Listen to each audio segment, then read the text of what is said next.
Our guest this morning is Lawyer Ousainou Darboe, Secretary General and leader of the United Democratic Party, the biggest opposition party in this country. A survey just came out that doesn't flatter the UDP. It shows that, from whatever angle you look at it, the UDP is not in line to take over from Barrow in 2026. What do you make of the survey? Well, Peter, I'm not a statistician.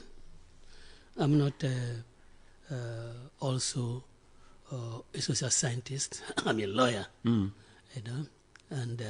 of course, we've seen the survey, and I'm not sure whether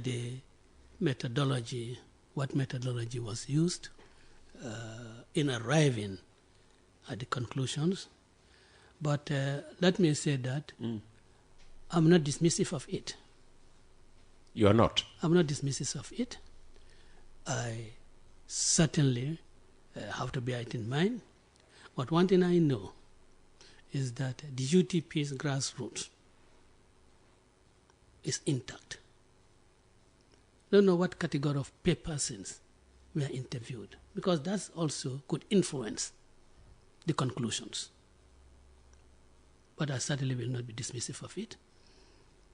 And just to say that between now and December 2026 is a long time. Assuming they are correct, a lot of changes can and will happen before December 2026. We are not going to elections tomorrow. You have more than a year. Sure. And that is why I say I'm not dismissive of it, and I'm going to work. In fact, I'm going to put our party at a position worse than what they have shown, and work against that negativity and turn it into something positive. Okay.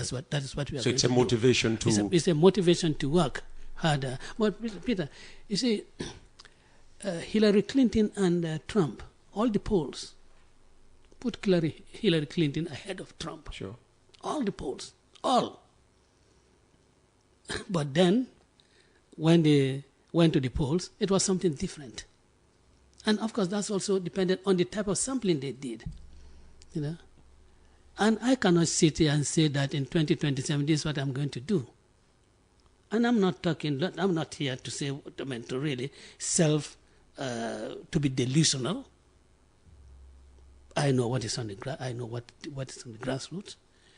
Yeah.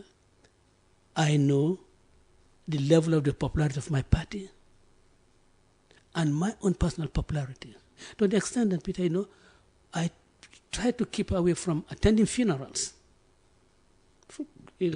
I probably leave... Because when you do, you become the center of attention rather than the actual funeral. That's right. So I would go and pay my condolences maybe 2 or 3 days after the demise of the deceased. So we know really what is on the ground. And I cannot engage in self-deception. But I have respect for what they've done. And as I say, I'm not going to dismiss it. It, in fact, challenges me to do more. In fact, I have decided that, look, in fact, maybe we are even lower than this, and we are going to work hard. After all, in 2021, after December, everybody thought that UDP was dead. We investigated, and we replanned, and re-strategized. And that is why we came out with 16 seats.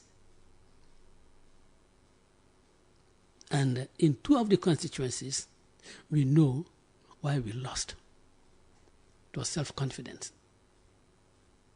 You didn't campaign as much as you should have. No. We didn't go out to get the voters.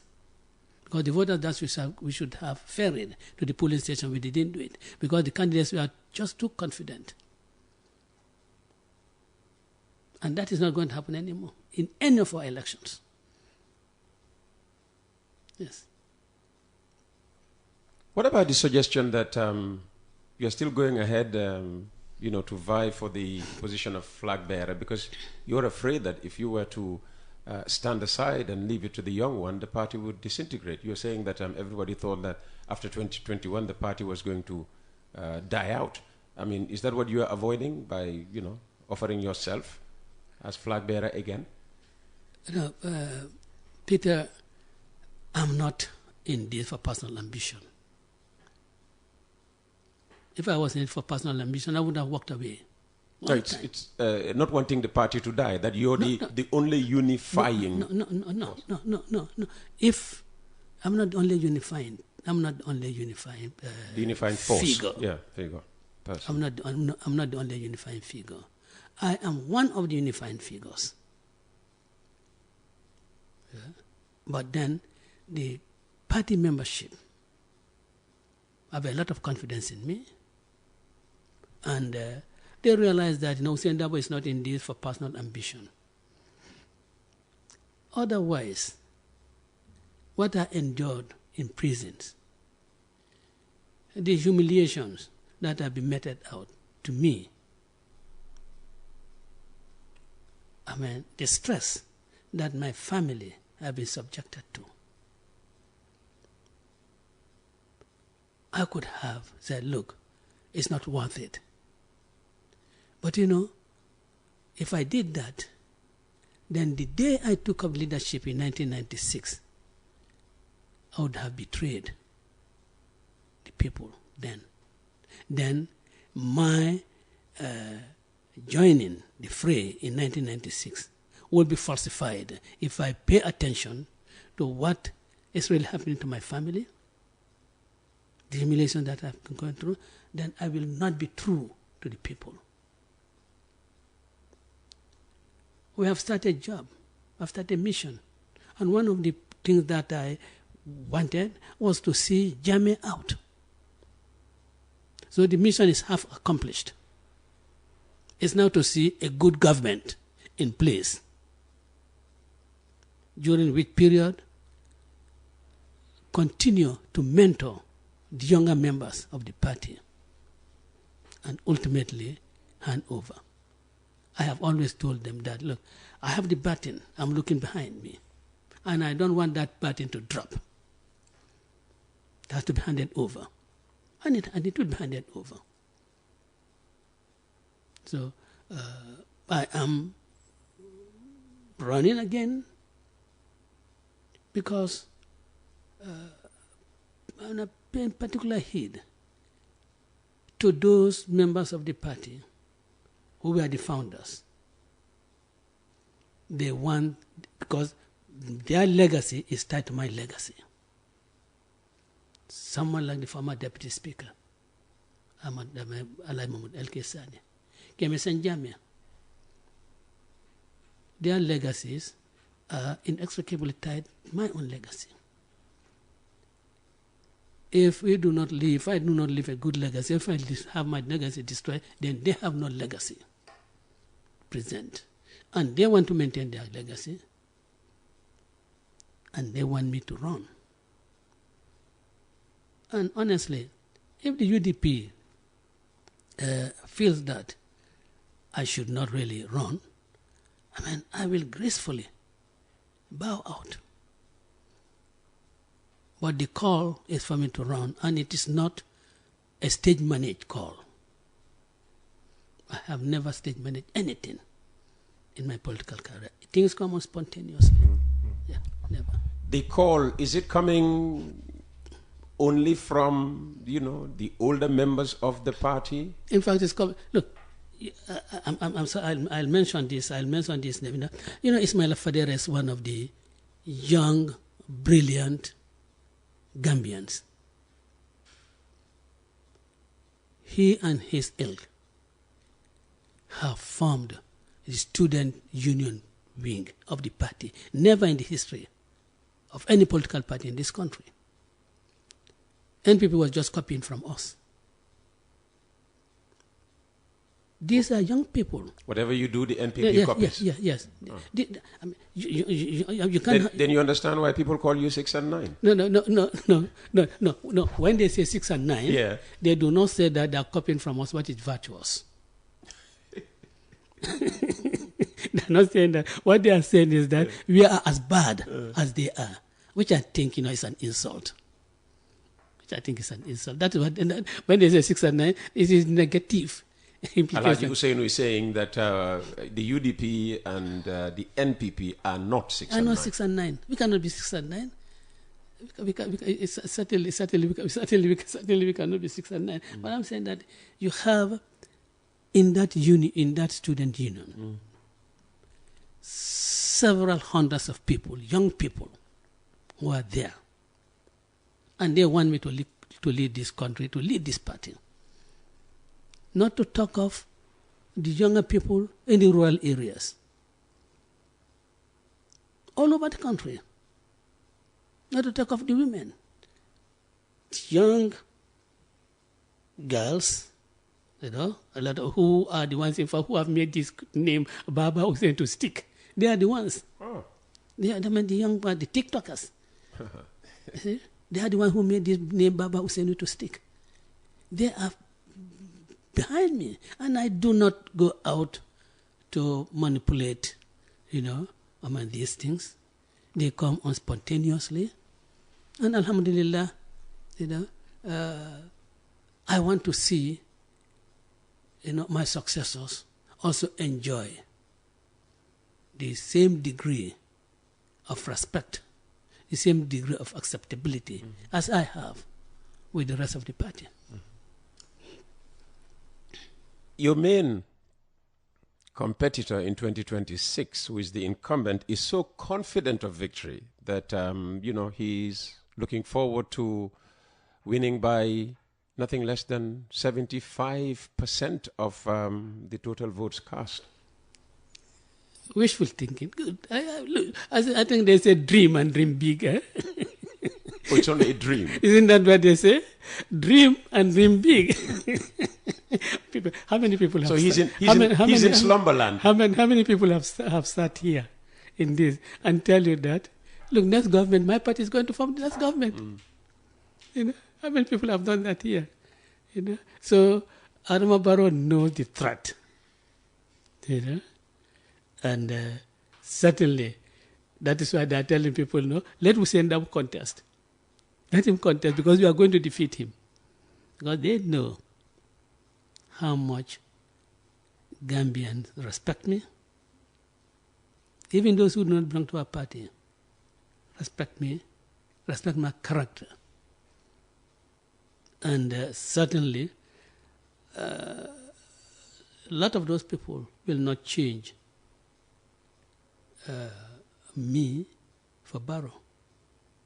Look, recently we have had cross capitals from Sane Mentoring, a very key figure in the NPP APRC alliance, key figure, and that has shaken them.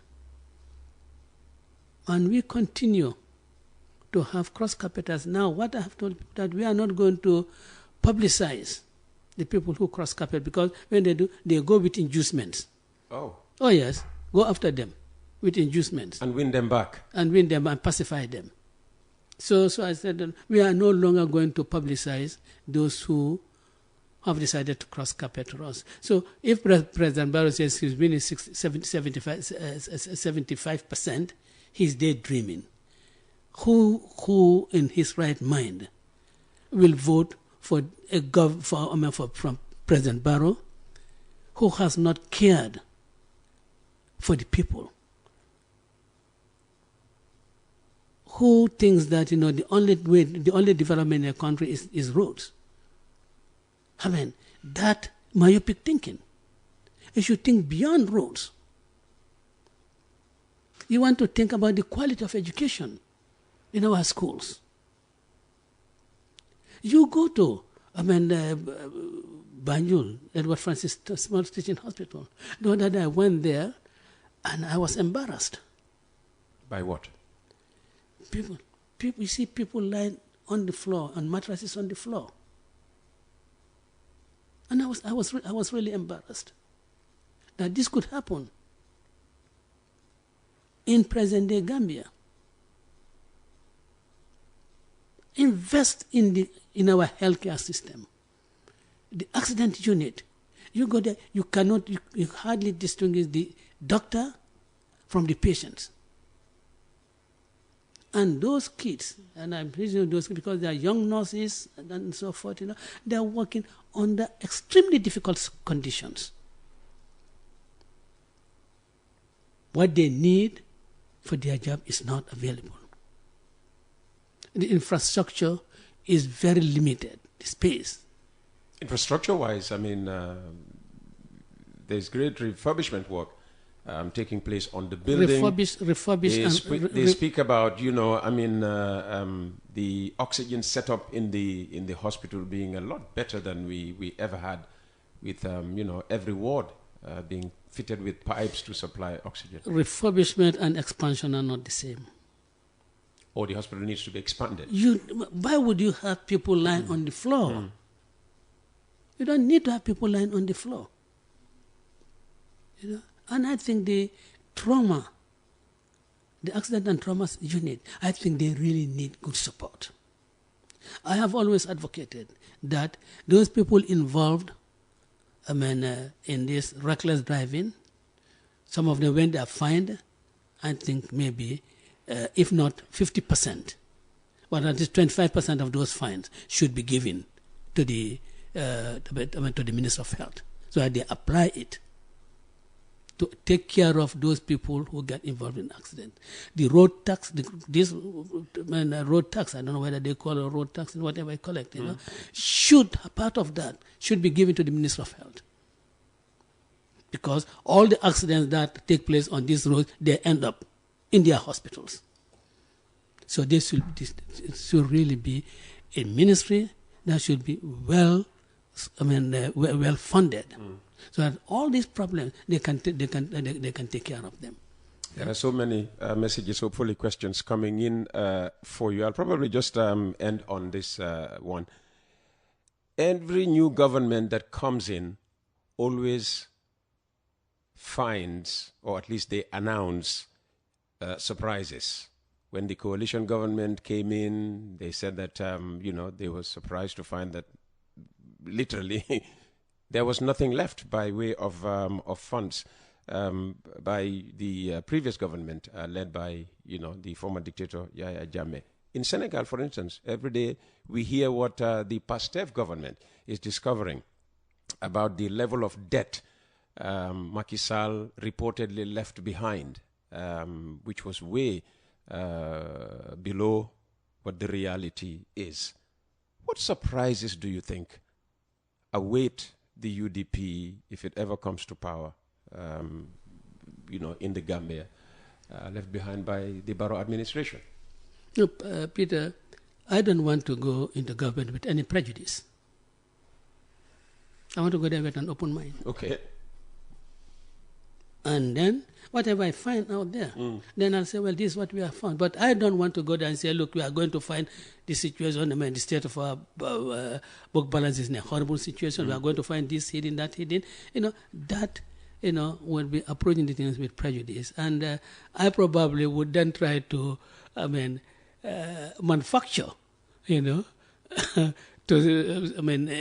facts in order to satisfy the prejudice in which I brought with me. So we are going there with open mind, although currently we talk about the level of the country's indebtedness. We talk about that. We've been talking about the lack of transparency in some of the dealings of the government, like the Gambia Ports Authority issue. We've been talking about that. So if you go there and find anything that is concerning to me, we will tell you, but we have already told you that. And other institutions will, of course, have to look at the various agreements and see, are they really for the benefit of the Gambian people. If they are not, our partners, they certainly want to do good business with the Gambia. They do not want to take advantage of us. So, I mean, if there's need to review anything, we'll do so. Okay. You know? Okay. Yeah. And I said that was going to be my final question. We expect, parties in opposition to criticize, but there must be something positive to say about the Barrow government, if there is, for Lawyer Ousainou Darboe. What would that be? What have they got right? Well, what they have got right, sadly I have stated, Professor Pierre Gomez, I think he's doing good work. Okay. I appreciate him, and I want to encourage him to continue. And I also hope that in future, any government that comes in will take advantage of his professionalism and use him. You would have no problem if you were president to keep him as higher education minister. Even if I don't keep him as higher education minister, but we'll certainly utilize his knowledge, his vision. But why should we treat people at arm's length because they do not belong to the same party with me? And I do not believe that Professor Gomez was taken in, appointed as a minister, because he belonged to any political party. I think it was his professionalism that must have influenced President Barrow. That is what I believe. It's not like Ahmad Ba. It's unlike Ahmad Ba. It's unlike Ahmad Ba. It's because of his the political position, the eminent political position he holds in this country, and that may be about one or two others. But for Professor Gomez, being taken from the academia and appointed minister, I think it must be his professional competence and his foresight in things. And I hope that others, ministers, will also toe the same line as Professor Gomez doing.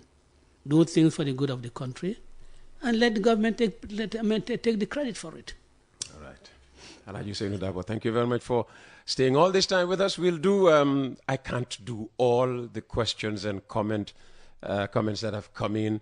Thank you for all your congratulatory messages. 20 years today, 25th of August 2025, since we took over the running of West Coast Radio, completely transforming it from what it was originally. Good morning, Mr. Gomez. First question coming in from Keba Cham.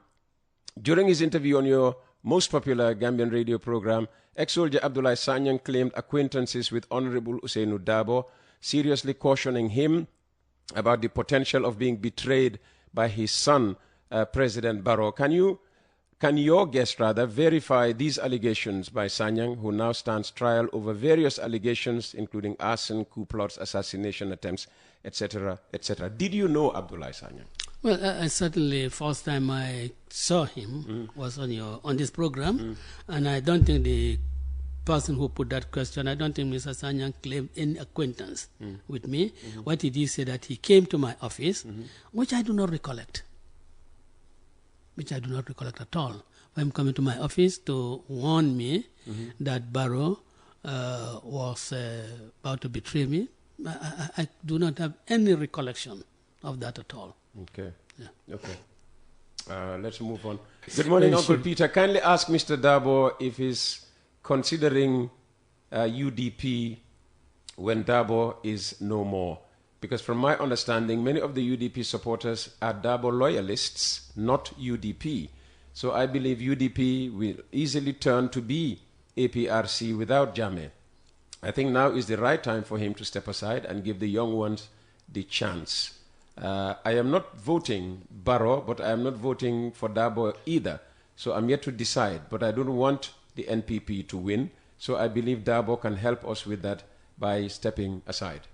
Well, if he says that if I'm no more, UDP will be no more, even if I step aside, then it will be about the same thing. And UDP will no longer be there. So I think this perception or this belief that UDP is Darboe and Darboe is UDP is false. And these sort of statements come from my detractors who pretend to be supporters of UDP and trying to project situations that is prevailing within the UDP is absolutely false. Yeah? UDP, as I've always said, we are born together by ideas and ideals, not by personalities. Because I am very, very cognizant of that. I have repeatedly said that I am transient, so that things cannot revolve around me. I have always maintained that. Look, if UDP was revolving again around Ousainou Darboe, the period that we were away in prison for 8 months, the party went through hell. It would have disintegrated because Ousainou Darboe was not there. But because of the ideas that bonded us together, the party survives and continues to survive and will survive even if I'm dead or whenever I step aside. So I think if he really doesn't want NPP to win, he should vote for any candidate that UDP selects. Otherwise, I would know that he is certainly not interested in the salvation of this country. On the issue of the NPP losing the elections, a lot of people believe that UDP alone cannot do it. It will take a coalition. UDP has to go into partnership, alliance with smaller parties in opposition in order to really bring about the change it has sought to bring about since 1996. Is the UDP working towards, for want of a better expression, a grand opposition coalition? Well, I don't want to use the word grand because that is what they use. That's why I said so. but Peter, we have always supported a united front, and we will continue to support a united front. Maybe there are engagements about a coalition. I don't want to say more than that. But we will work with any party. We are willing to work with any party, and probably, we'll be reaching out to parties.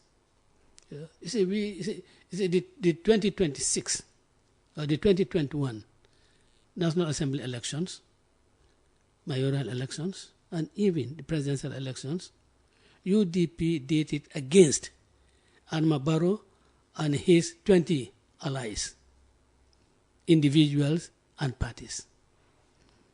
The National Assembly elections, we did it.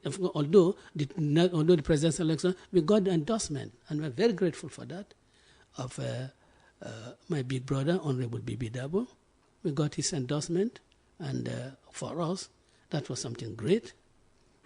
A man of his stature, having regard to his political experience, his intellectualism, his probity, the standards that he set for himself and which he wanted to set for this nation, whilst minister as vice president, to get that endorsement was really a big feat. But the National Assembly election, we did it alone against Barrow and all his people. How many seats did they get more than UDP? At the polls, 3. And then added his 5 nominated members to it. In the mayoral election, the hotly contested areas, Banjul, KM, and West Coast, he himself went out to be the campaign manager for all his candidates. And we were alone. UDP was alone. With all his grand alliance, we defeated them. And he can come and tell people that 75%, going to win 75%. Even if our support base in these regions erodes, it will not be more than 5%. And we'll still be ahead of him. Yeah. Fantastic. Hello, Peter. Please tell Mr. Darboe that he is too old. Let him step down for younger ones. This issue of age, I think it's more a question of how do you feel health-wise? Do you feel healthy? Well, do you feel capable of going through, an election campaign, a rigorous election campaign? Well, Peter, I wish I knew the age of this questionnaire. There's no way and of then, telling. and then I'll invite him to join me on the campaign trail and let him see. Anyway, the younger members of the UDP know how Ousainou Darboe, how strong Ousainou Darboe is. They marvel to see how I could go all through all these rough rough things during the campaign period. They marvel at it. But Peter, leadership is not about age. Leadership is about devotion, about the commitment, about vision. I do not think anybody in his rightful mind, or those people like this questionnaire, appears to be an educated person because he sent a text message. I don't think educated people vote on age. I think they vote for programs and policies. Unless this gentleman tells me that he doesn't care about programs and policies. What he cares about is age, which I think will really be disastrous. If you prefer age over programs, that is disastrous. But you see, Peter, age is not a liability. For me, age is wisdom. It is commitment. It is resilience. The character that was in me in my younger years, since 1996, in fact, I have strengthened that character. Not to be corrupted. Not to give in to sentiments. Not to misuse state resources. I have told you what I have done, what I have avoided doing. That is what we expect in a leader. Look, Liberia, current president of Liberia, he was elected at age 78. An age you haven't reached yet. And which haven't against an incumbent president much younger than him. Look, Peter, if age was a determining factor, I wouldn't have people like Ismaila Fadera going about organizing student union wing. I wouldn't have people like Haji Swane. I wouldn't have them. You see, age is relatability. Do I relate to the 25-year-old in this country? Do I know, am I alive and conscious of their demands? Am I being consistent? And I think sometimes these young people think, is it consistent? I am the most consistent politician in this country. And I'm consistent on principles. So the gentleman who is talking about age, let him debate with himself whether he'll be voting for age or he'll be voting for programs and policies. Good morning, Uncle Peter and Baba. I look at the recent survey as a positive step for UDP. Number one, the survey included 3 UDP members who will all not be candidates on their own. Only one of them will represent UDP, in fact. Number two, most of the people who chose Talib, Yanks, and Darboe during the survey are UDP or UDP sympathizers. So at the end of the day, they will all support anyone UDP chooses. And 3, I believe the survey should be between Darboe, Barrow, Fall, and Kande. I'm not sure what number 3 is all about. But on the first 2 issues, the survey included 3 UDP members who will all not be candidates on their own, meaning they would need the support of the UDP, and only one of them, according to the texter, will represent UDP. So has UDP determined already who will be, the National Assembly representatives in, 2017 or 2018? National Assembly representatives? Yes, in candidate, I should say. No, National Assembly candidates. Yeah. Well, we have not determined that yet because we have not reached that stage yet. Okay. So maybe there's nothing to say about that. Yeah. Point number 2, most of the people who chose Talib, Yanks, and Darboe during the survey are UDP or UDP sympathizers. So the conclusion is, at the end of the day, whichever one is chosen, they will vote for the person. That is a valid assumption. It's a very valid assumption. Okay. Obviously, this is somebody who supports the party. May Allah give us all long life, good health to witness 2026 election. Let's go to another one. Yeah. The station is competing you this morning. Well, congratulations. Yes, and it should really. It's competing you this morning. Greetings, Uncle Peter and the Honorable A.N.M. Darboe. I am appealing to Mr. Darboe to seek a unified coalition support from other political parties.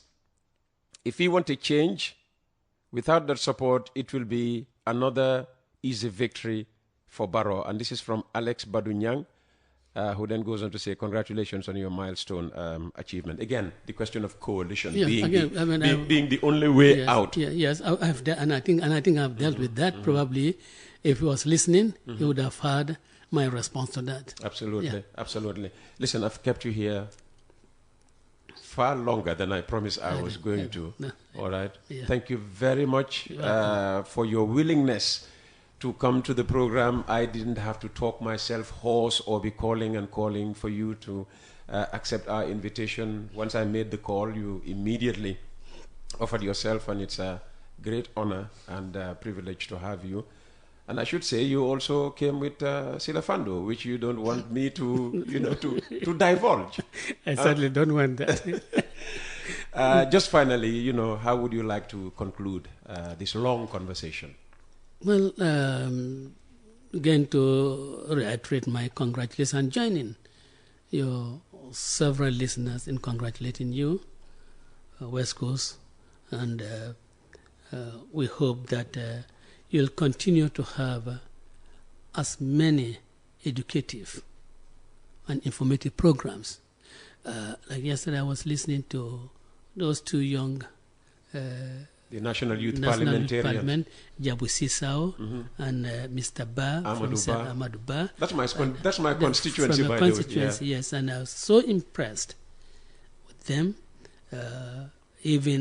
By the way, let me say, this is the Penchami program, which is out on the other radio station, 95.3, the other channel, I should say, one radio station, two channels, sponsored by APS. We are so grateful, yes. So this, that program and this one shows how informative and educative your media has been, and we hope that it will continue in that way, and that differing, divergent opinions will be expressed here. Some of them one would appreciate, others will find distasteful, but I know that as seasoned journalists, you should know how to handle those situations. But having said that, we are approaching the political season, and it is our responsibility to make sure that we de-escalate any tensions. As I said, these two lines in our national anthem, and join our diverse people to prove man's brotherhood, I think we should really have that written, put on our desks. Even in our cars, put a small flag, have it there. See, Peter, we cannot allow polarizing agents to destabilize this country.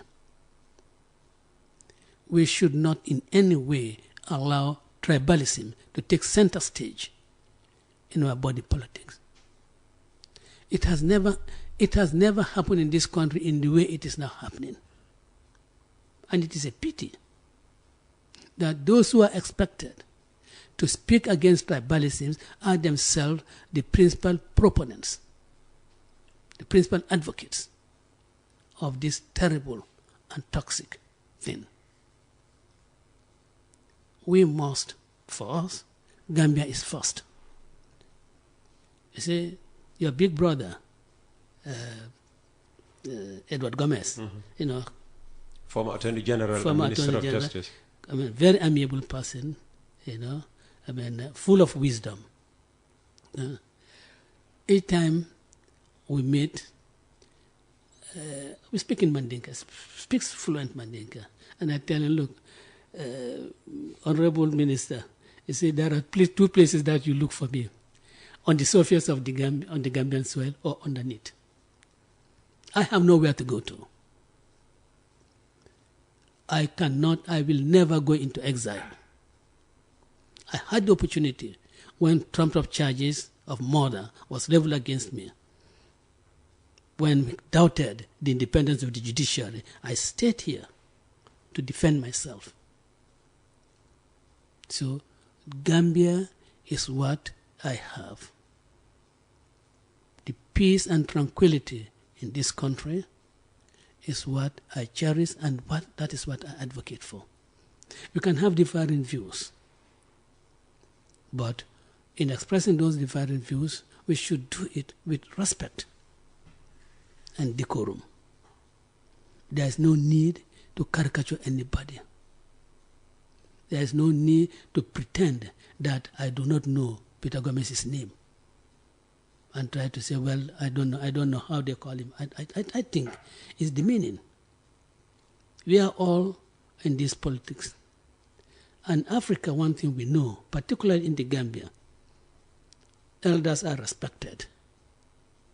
Whatever may be your political views on anything, but when dealing with others, other politicians, please have regard to their age. That is what we know in this country. You don't have to be, sarcastic. Of course, policies that I talk about, tear them, point them, show that they are worth nothing.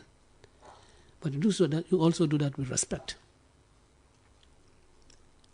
And that is what should be our approach as we approach 2026. And we don't want 2026 to be a year of violence. It must be the year of peaceful transition from this horrible government to a more representative and acceptable government. And tribe, let us forget about tribalism. And let us also give due respect to all other faiths in this country. And let us have at the back of our minds that in this country, the Christians and the Muslims, particularly in the urban areas, they are so related in blood that you cannot really try to provide any wedge between them. And these, our religious leaders, they know better than I do that people who don't belong to the Muslim faith, they are not necessarily idol worshippers. They call them people of the book. So, to that extent, we should be cautious how we address them. And this, not the elderly clerics, they are very cognizant of this. But some of the younger ustads, the way they preach, the way they make references to others who do not belong to the Islamic faith, it's really not acceptable. Yeah? And for us, UDP, Gambia is first and nothing else. And what will really disintegrate this country will never pay any support to that. I have always said, in fact, I said, and it's more than 10 years, that Gambia without Fuller is not Gambia. A Gambia without Manjagos is not a Gambia. A Gambia without the Sarahules, without the Wolofs, without the Mandinkas, without the Mankan, without the Sierra, it's not Gambia. It is the aggregate of these people that make us Gambians. And we have to accept and realize that. So I appeal to, I'm advising myself and appealing to all others that this issue of tribe, we should really put in the dustbin, because the consequences that it can lead to can be very disastrous and can be very regrettable. Having said that, Peter, thank you very much for hosting me, and hopefully this incoherent advice that I'm giving, appeal that I'm making, hopefully it will fall on receptive ears. Thank you. Thank you very much. That's Alhaji Ousainou Darboe, Secretary General and leader of the United Democratic Party, the main opposition party in this country.